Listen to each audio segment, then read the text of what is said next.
Hello，大家好啊！今日係3月2號，天下第一倉嘅3月嘅第一日。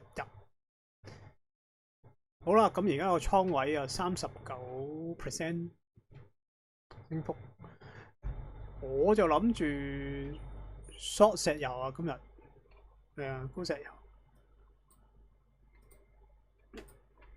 咁睇咯，高石油睇下先，我諗住睇下點先。我想睇啊，咁呢個可能都係咁啊，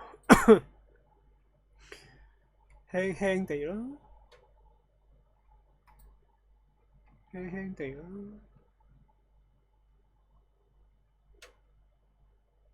，1:100，1000，500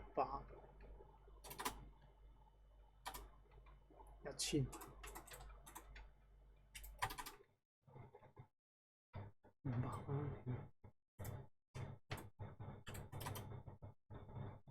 ，340，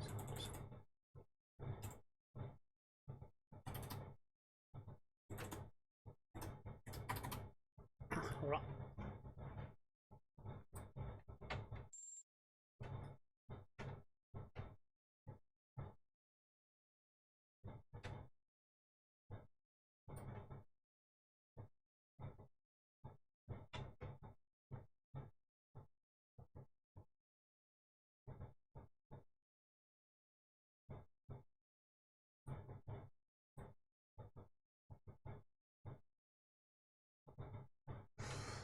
哦，好啦，沽咗。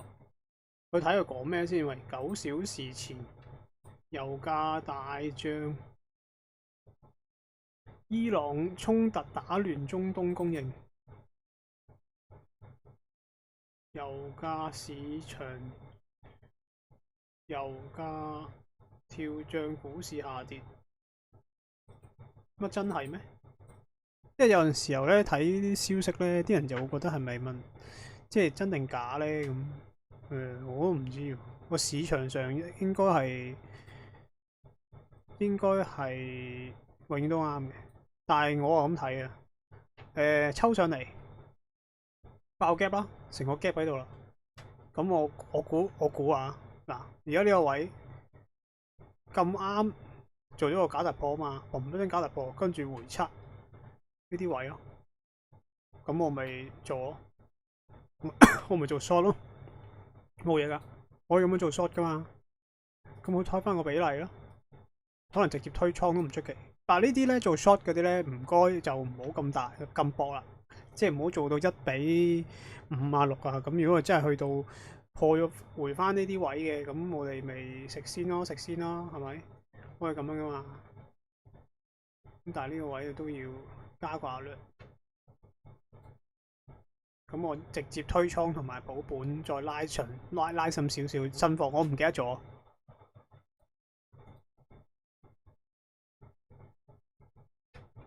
幾多嚟啊？睇下先，73.9啊，即係70.9新貨，我唔記得咗。係啊，新貨我唔記得咗咧，新貨我唔記得咗，我買咗沽咗，咁我咪咩咯？咁咪補一補先。跟住我睇下有啲特別嘢。以太幣升到咁，以太幣啊，哇！以太幣等等先啊，以太幣佢又未見到我嗰啲位啊，等等先。恐慌指數上升，啱啱正常去打仗啊嘛，打咗恐慌指數上升咯。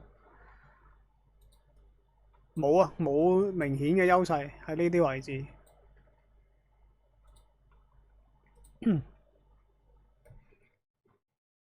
有時咧，頭一個禮拜咧，sorry，頭一個禮拜咧，佢呢啲位太窄咧，咁唔好睇佢住。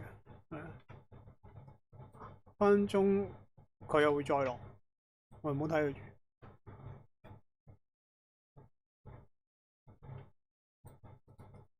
睇下呢啲位佢落唔落到先，可能佢調轉頭啊，即係你成個月落場啊嘛，都冇睇佢住咯。嗱，呢條友又係咁啊，美金升翻上嚟添。佢做咗個一次假突破抽上嚟啊！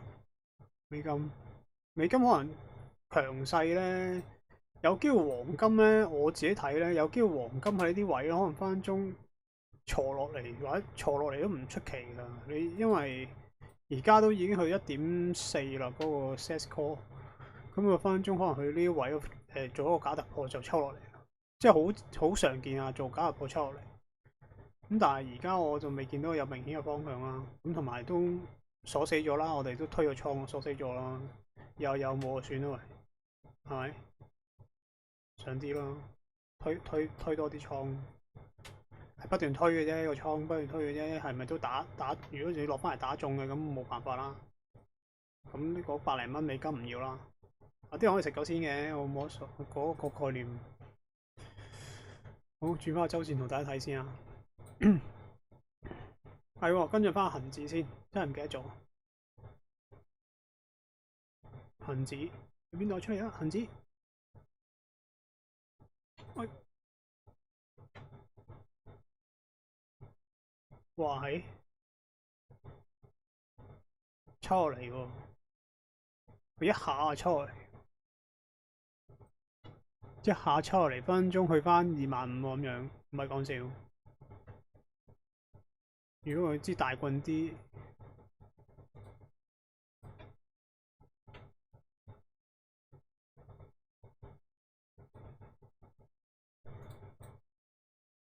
喂咁樣咯，我而家報2支嘅喎，佢會唔會試個底咧？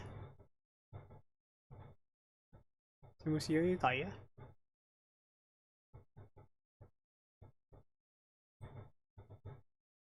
嗱，抽上去扯落嚟，震盪嘛，嗱，如果佢震盪咁樣，我咁睇喎，震盪。佢行震盪，先定義市場，後揾方向切入。如果佢咁樣行震盪咧，佢呢條竹咁樣咧，佢可能分鐘都係咁，真係唔出奇。你睇下，係咪？佢可能落深少少啊，因為上個月都係冇波幅噶嘛，上個月都波幅都好少嘛，但係冇波幅都仲可以做到某部分嘅倉位嘅少量咯。咁但係如果佢真係坐落嚟嘅，你咪買升咯呢啲位。佢可以成個橫行噶嘛，跟住成格橫行噶嘛。而家佢咁樣可以成格都橫行噶嘛，係咪？咁就係冇咯，而家暫時冇咯。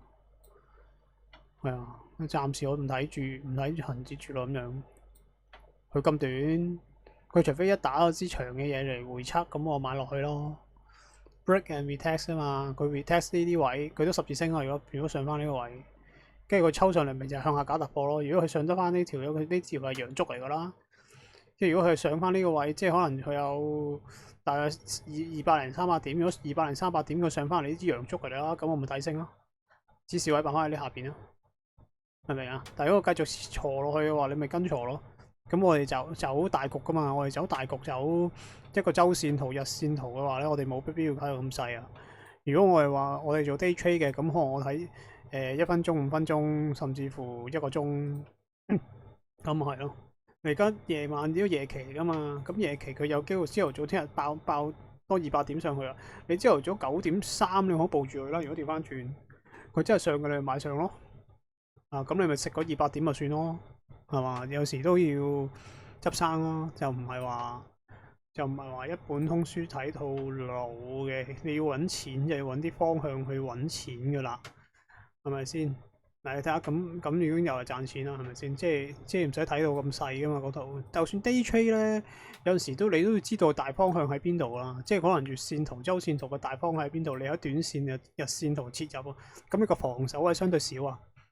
如果你個防守位如果相對少，我哋長期都係做啲防守位相對係即係唔係咁講，因為長期做到咁嘅防守位咧，即係個盈虧比嘅比例係靚嘅話咧，你優勢喺你嗰邊，你識睇圖啊，或者你識定義個市場同埋揾位切入嘅咧，其實你贏嘅機率好高。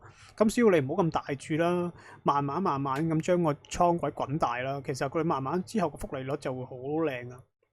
因為通常咧頭嗰一兩年啊，嗰條 curve 都係好平坦上去，跟住去到咧，即係你複利率後期嗰、即係如果你計10年啦，喺頭即係之後嗰5年咧扯得好快㗎，之後嗰5年係咁樣咯，咁樣扯上嚟咯，即係咁樣扯上嚟咯，最後咧係差唔多係一個成一隻75度嘅斜線嚟，即係你首先要堅持咗喺45度先。跟住就咁樣扯上去㗎。即係如果有啲圖咧，你可以話俾佢知，即係有啲人程式交易咧，啲圖係純粹咁樣45度咧，我覺得有啲問題嘅。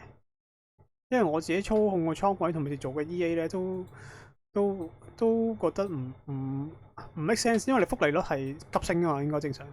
複利率應該咁樣扯上去㗎嘛。如果你咁樣扯純粹一條好似而家你咁條斜線咧，嗰個唔係咩複利率嚟啊，好加數咁樣嘅，頭先複利率都係成㗎嘛。福利嚟噶嘛，應該唔係咁嘅線性嚟噶，係啊。咁通常我咁點睇咧？嗱，咁樣撳咁啊，睇下一開波月周線佢都打落嚟咯。如果佢周線打落嚟，你咪咁睇咯。不過可能聽日打走咗噶啦，唔出奇嘅。咁聽日打走咗咪再入咯，係咪？再入過去沽噶嘛，係咪啊？佢而家星期一就咩啫？星期一我哋睇下佢點先啦，星期二先再留意下啦。可能佢分分鐘做一格嘅流橫行都唔出奇噶。呢啲有排都未到咯。甚至乎你啲金銀金價嘅嘢，佢打仗又突然間飆升，咁都唔出奇啦。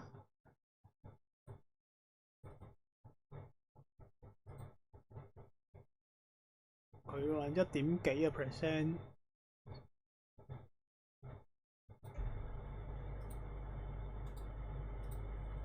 移除翻嗰啲線先，因為太多線咧就會模糊啊，太多線就大家都睇唔明嘅，睇唔到。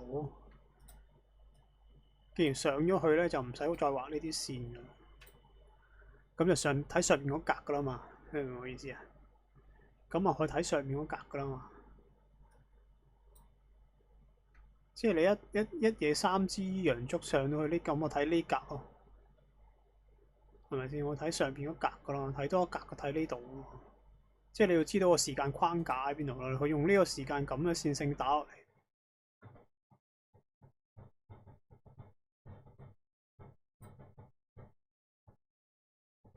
如果太多線咧，分鐘都睇唔到嘅。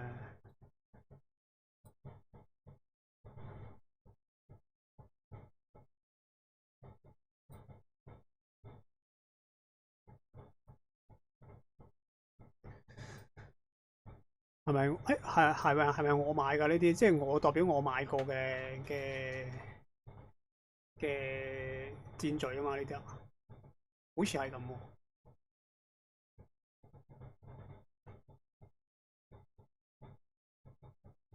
不過今朝冇睇，好似我望一望冇睇圖今朝，但係我睇一睇個倉，今朝係去到41%。